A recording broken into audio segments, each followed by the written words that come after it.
कभी सोचा है कि हम में से ही कुछ ऐसे लोग होते हैं जो मुश्किल से मुश्किल वक्त में भी मजबूती से खड़े रहते हैं।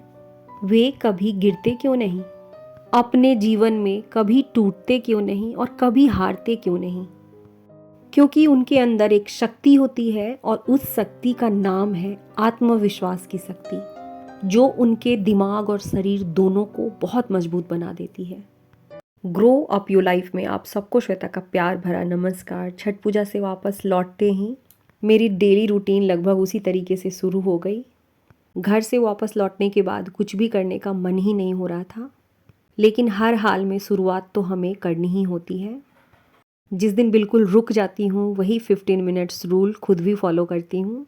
तनिष्क को स्कूल भेजने के बाद घर के कुछ बेसिक काम थे, उसे ख़त्म करने के बाद सबसे पहले नहा धो करके अच्छी तरीके से तैयार हो गई हूँ। पूजा के बाद मैंने थोड़ी देर मेडिटेशन की, बिल्कुल शांति से बैठ गई। हमारा मन जितना शांत होता है, हम अंदर से जितने शांत होते हैं, ऊपर से उतने ही अधिक मजबूत बनते चले जाते हैं। हम सबको कई बार ऐसा लगता है कि मैंने अपनी लाइफ में चीज़ों को सीखने में, लोगों को पहचानने में बहुत देरी कर दी। अब शायद वक्त निकल गया है। मैं अपनी बात बताऊं तो मुझे भी लगता है कि आज जो कुछ भी मैंने सीखा है, आज जितना जाना है, काश मैंने अपने जीवन की 20s में ये चीज़ें सीख ली होती। कभी कभी हम सभी ऐसा फील करते हैं कि मैंने अपनी लाइफ का बहुत बड़ा हिस्सा यूं ही गंवा दिया। लेकिन सबसे बड़ी सच्चाई यही है जिसे हम सबको एक्सेप्ट करना है, जब जागो तभी सवेरा। हम सभी की ये रिस्पॉन्सिबिलिटीज़ है कि अपनी अपनी लाइफ के जिस किसी भी फील्ड में हम पीछे छूट गए हैं, बस वहीं से सुधार करने की ज़रूरत है। चाहे ये सुधार खुद में लाना हो, रिश्तों में लाना हो, अपने अपने घर के काम करने के तरीकों में लाना हो। किसी भी उम्र में हम कुछ भी सीख सकते हैं और कुछ भी बदल सकते हैं। मेरी लाइफ भी बहुत सिंपल नहीं रही है। कई बार जब मैं पीछे मुड़कर देखती हूँ, बिल्कुल सच कहती हूँ कि मेरी लाइफ में जितनी भी प्रॉब्लम्स आई उन सबको थैंक यू कहती हूँ। क्योंकि मेरी लाइफ में ये मुश्किलें नहीं होती तो शायद मैं यहाँ नहीं होती, मैं और मेरी थॉट प्रोसेस इतनी इम्प्रूव नहीं हुई होती। अपने अतीत को अपनाइए, उसे भूलिए नहीं। अपने किए गए काम, संघर्षों और सीखों को हमें कभी भी भूलने की ज़रूरत नहीं है। हर एक मुश्किल पल हमें कुछ ना कुछ तो ज़रूर सिखा रहा है। बस ज़रूरत होती है थोड़ी सी हिम्मत की, खुद पर भरोसा और आत्मविश्वास की। ह्यूमन साइकोलॉजी के हिसाब से आत्मविश्वास को सेल्फ इफिशिएंसी कहा जाता है। मतलब कि अपने आप पर विश्वास करना कि मैं मुश्किल से मुश्किल सिचुएशन को संभाल सकती हूँ। और जब ये भरोसा, ये विश्वास अपने आप में मजबूत होता है, तब हम चैलेंज को डर के बजाय हिम्मत से लेते हैं। डर सबको लगता है, लेकिन अक्सर डर को हम अपनी पहचान बनाने लगते हैं। अपने आप को बताने लगते हैं कि मैं डरपोक हूँ, मुझे डर लग रहा है। हमारे अंदर का यही डर है जो हमारी फिजिकल और मेंटल स्ट्रेस को बढ़ा देता है, हमें लाइफ में आगे बढ़ने से रोक देता है। जिस चीज़ से भी सबसे अधिक डर लगे, सबसे पहले अपने उस डर को पहचानने की ज़रूरत होती है। मैं डर क्यों रही हूँ? इसके बाद अपने मन को मजबूत करने की ज़रूरत है कि मेरे अंदर जब तक सांसें चल रही हैं, मैं खुद को बेहतर बनाने के लिए जीऊँगी। छोटा ही सही, लेकिन हर रोज़ 1% इम्प्रूवमेंट खुद में लाऊंगी। प्रिपेयर कीजिए, तैयारी से डर कम होता है। छोटा ही सही, लेकिन एक स्टेप ज़रूर लीजिए। Positive visualisation. विजुलाइजेशन का मतलब होता है किसी चीज़ को अपने दिमाग में देखना। इसके पीछे न जाने कितनी स्टडी हुई है और कितने रिसर्च हुए हैं। विजुलाइजेशन का हमारी माइंड पर बहुत पॉजिटिव इफ़ेक्ट पड़ता है। जिस पॉइंट पर, जिस जगह पर बहुत डर लग रहा है, वहाँ खुद में ये सोचना, खुद को मेंटली स्ट्रॉन्ग देखना, मैं इस जगह पर बहुत मजबूत हूँ, मेरे अंदर बहुत हिम्मत है, मुझ में फ़ाइट करने की बहुत शक्ति है। मैंने जब सीक्रेट बुक पढ़ी थी उस समय से मैंने बहुत सारी चीज़ों के लिए विजुलाइज़ किया है। विजुलाइजेशन का मतलब उन चीज़ों के बारे में दिमाग में सोचना और उसे देखना जैसा हम बनना चाहते हैं, जिन चीज़ों को हम अपनी लाइफ में पाना चाहते हैं। ये कोई जादू नहीं है, बल्कि सिंपल सा साइंस है। जिन चीज़ों के बारे में हम लगातार सोचते रहते हैं, हमारा माइंड बिल्कुल वैसा ही रिएक्ट करने लगता है, हम वैसे ही बनते चले जाते हैं। एक छोटा सा एग्जाम्पल है, जब कभी भी हम उन लोगों के बारे में सोचने लगते हैं जिन लोगों ने हमें अपनी लाइफ में बहुत तकलीफ़ दी हो, जैसे ही हम उन चीज़ों के बारे में सोचने लगते हैं, उन्हें देखने लगते हैं, हमारी हमारी पूरी की पूरी एनर्जी नेगेटिव हो जाती है।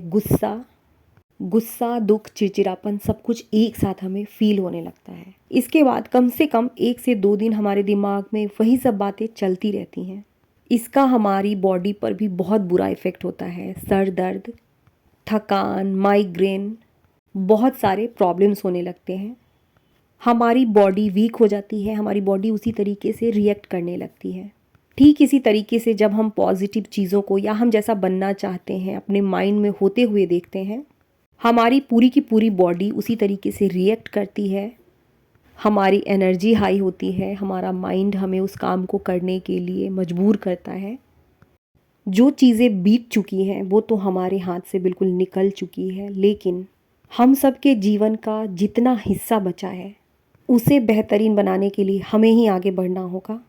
क्या हुआ कि अगर हम सब कुछ नहीं बदल सकते लेकिन हमारी कोशिशें जारी रहेंगी तो बहुत कुछ बदल सकते हैं।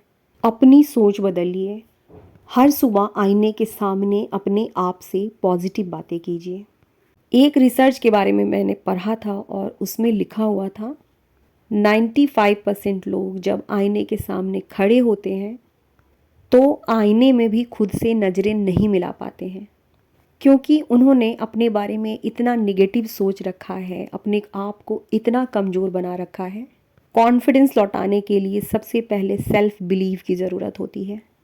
अपने आप का, अपने लुक और हेल्थ का ख्याल रखिए। डेली वर्कआउट करना, कुछ अच्छा खाना, हेल्दी खाना, योगा करना, खुद के लिए ड्रेसअप करना सेल्फ लव है। हमारी यही बॉडी है जो हमें इस जीवन में होने का एहसास कराती है।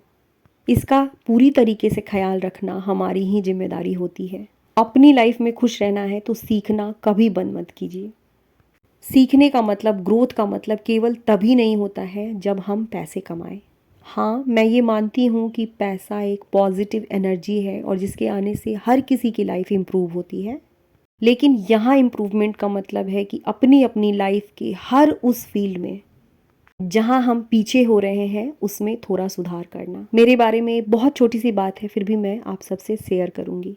बीच में एक ऐसा समय आ गया था जब मुझे मार्केट जाने का, शॉपिंग पर जाने का बिल्कुल मन नहीं करता था। चाहे मुझे अपने लिए ही कोई चीज़ क्यों ना खरीदनी हो, मेरी कोशिश रहती थी या तो ऑनलाइन मंगवा लूँ या हस्बैंड से मंगवा लूँ। फिर एक दिन मैंने डॉक्टर श्वेता, जो बहुत बड़ी न्यूरोलॉजिस्ट है, उनसे सुना। उन्होंने कहा कि इतनी बिजी रहने के बाद भी मैं अपने घर के ग्रॉसरी शॉपिंग खुद ही करती हूँ। और इसके पीछे उन्होंने एक साइंस बताया कि जब हम घर के अंदर रहते हैं या एक ही तरीके की चीज़ों को करते रहते हैं, हमारा दिमाग भी लगभग उसी पैटर्न में चलते रहता है। हमारा माइंड सुस्त हो जाता है क्योंकि उसे नई चीज़ें सीखने को नहीं मिलती हैं। वहीं जब हम घर से बाहर निकलते हैं, शॉपिंग करने जाते हैं, घर की कुछ चीज़ों को खरीदते हैं, मार्केट में बहुत तरह की चीज़ें देखते हैं, सुनते हैं, महसूस करते हैं, उनके बारे में हमें जानकारी होती है, किस चीज़ की कीमत क्या है इसके बारे में हमें पता चलता है। उस जगह पर हमारा ब्रेन डेवलप होता है क्योंकि वहाँ पर हमें नए पैटर्न सीखने को मिलते हैं। थोड़ी देर के लिए बैठकर मैंने खुद से बातें की। बहुत छोटी सी चीज़ थी लेकिन मैंने तुरंत खुद में इम्प्रूवमेंट लाई है। जहाँ मैं बाहर जाने से सिर्फ़ और सिर्फ बचने की कोशिश करती रहती थी, अब मुझे जब भी मौका मिलता है, जब भी मेरे पास टाइम होता है, मेरी पूरी कोशिश रहती है कि मार्केट ज़रूर जाऊँ। बहुत छोटी सी बात है लेकिन इस बात को बताने का मेरा मकसद यही था, 1% ही सही, जहाँ लगे कि मेरे अंदर ये कमी है उसे इम्प्रूव करना है। साइंस भी हमें बताता है कि जब हम खुद पर भरोसा करते हैं तब हमारा दिमाग और शरीर दोनों हमारा साथ देना शुरू करते हैं। आज की वीडियो को यहीं ख़त्म करूँगी। अब हम मिलते हैं मेरी अगली वीडियो में।